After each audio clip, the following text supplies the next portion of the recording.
To learn, one must study. To be successful, one must strive harder. Hello everyone, I'm teacher Dancy Andres, but you can call me Sir Red for short, and welcome to my YouTube channel.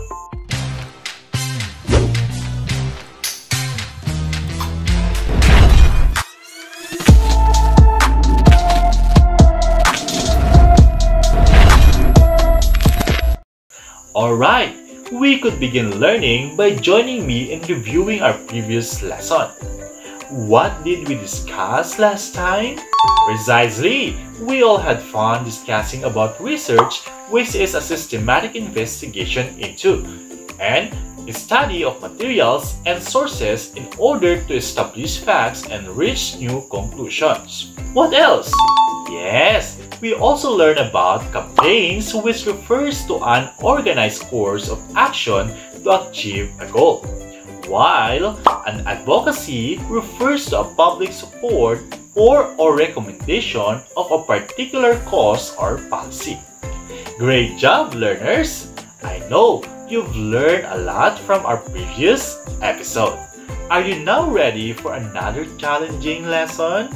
Today, we will learn about identifying key structural elements of an argumentative text. So, are you with me? In our previous years in high school, you have been taught on the different types of essay and how to write them. In this lesson, you will learn more about the structural elements of an argumentative text. Now, do you know what are the key structural features or elements are?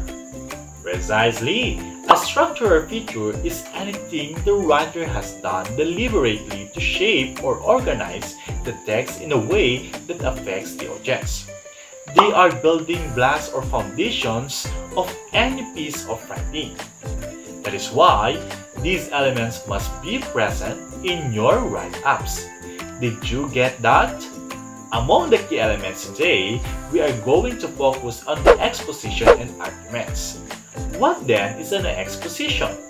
Right!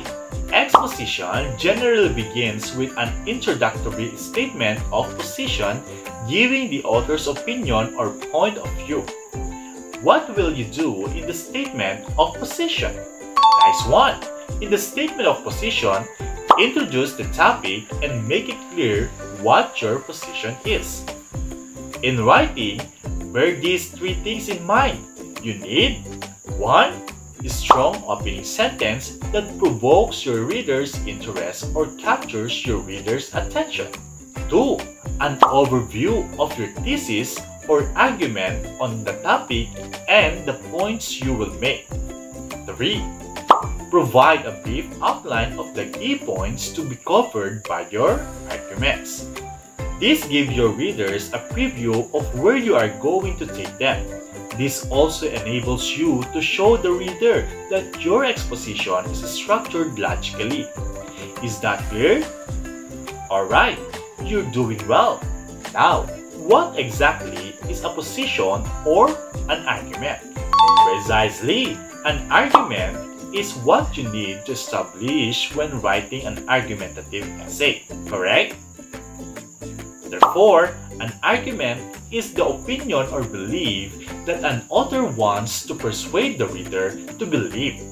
This is your stance, your claim, or your taking point on your topic. In academic writing, an argument is usually a main idea, often called a claim or thesis statement, backed up with the evidence that support the ideas and is based on the research, often called evidence-based. When writing an argument, remember this. 1.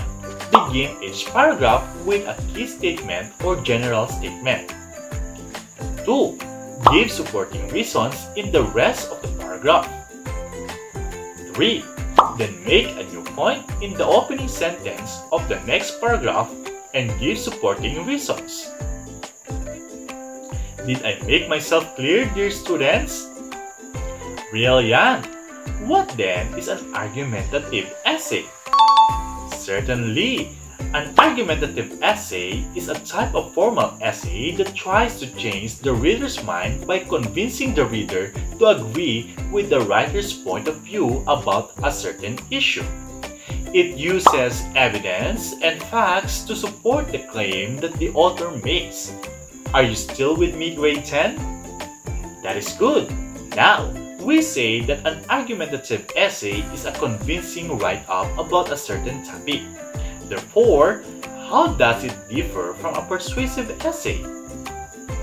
Can you share your ideas?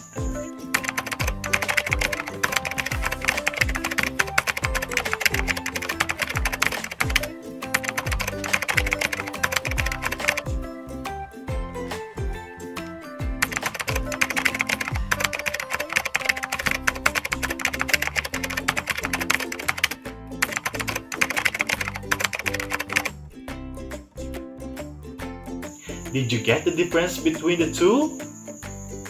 Very good! You are really witty. Generally, all essays have three parts, namely introduction, body, and the conclusion. Of course, an argumentative essay has three parts. However, the following should be observed when writing. Are you now excited to know them? To be more specific, an argumentative essay has two more parts, and these are the counterclaim and the rebuttal. Anyone who can tell me what a counterclaim is?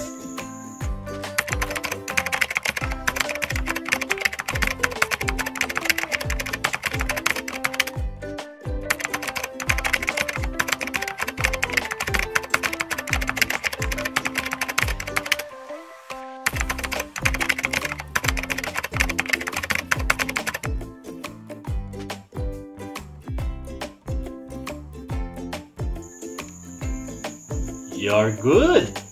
Here's an example on the use of e-cigarettes.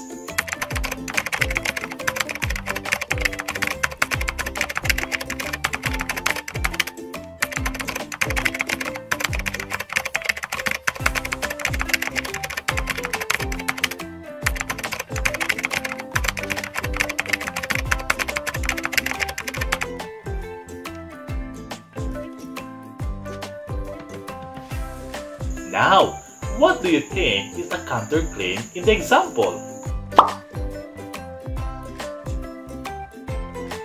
Excellent!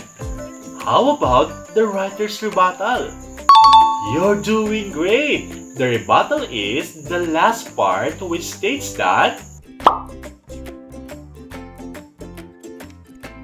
what does it tell us?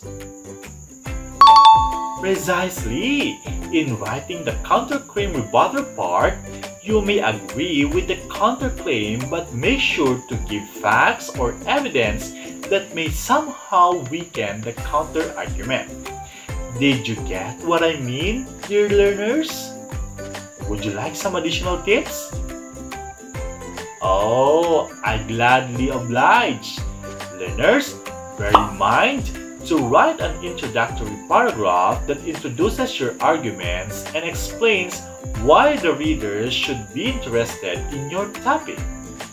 You should get to the point quickly and gain your readers' interest right from the start. Lastly, learners, do not stop with having a point.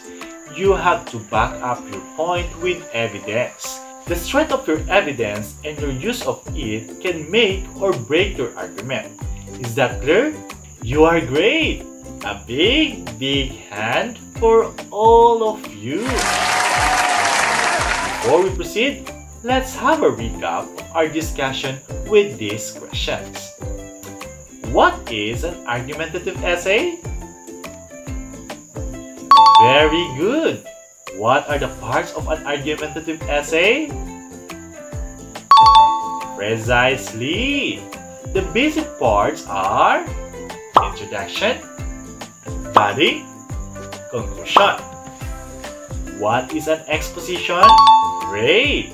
An exposition contains a statement of position that introduces the topic and clarifies what your position is. Now, how about an argument? Right you are! An argument is an opinion or belief that an author wants to persuade readers to believe. Good job, learners!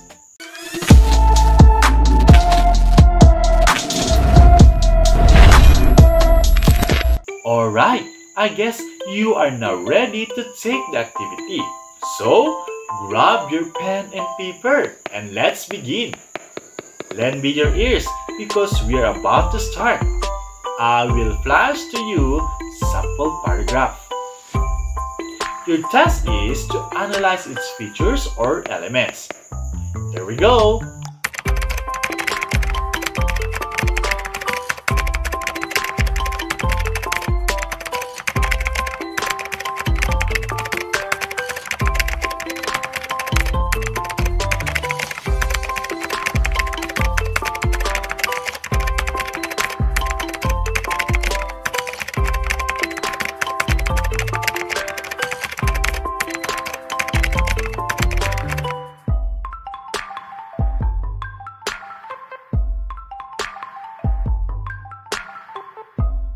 Here are the questions.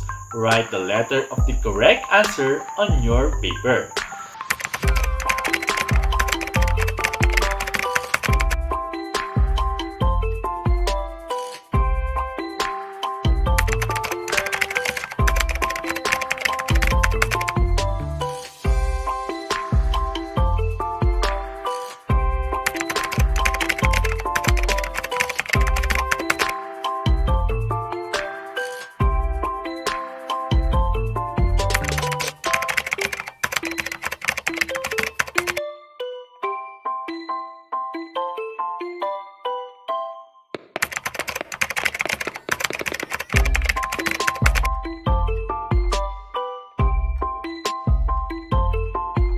Are you done? Well, it's time to know the answer. Are you ready? That's great. Here are the answers.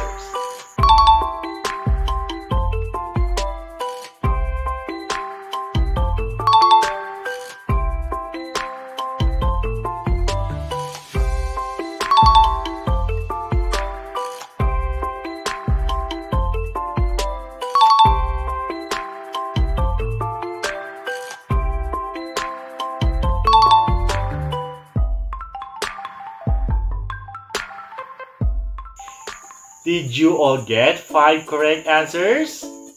Wow, that's great! Your amazing performance today shows that you have understood our lesson. Always tune in and don't miss our next learning episode of Fun Learning. As what Henry Ford said, anyone who stops learning is old, whether at 20 or 80. Anyone who keeps learning stays young. Study well and keep learning. Once again, this is Teacher Red saying, thanks be to God for keeping us all safe. Goodbye.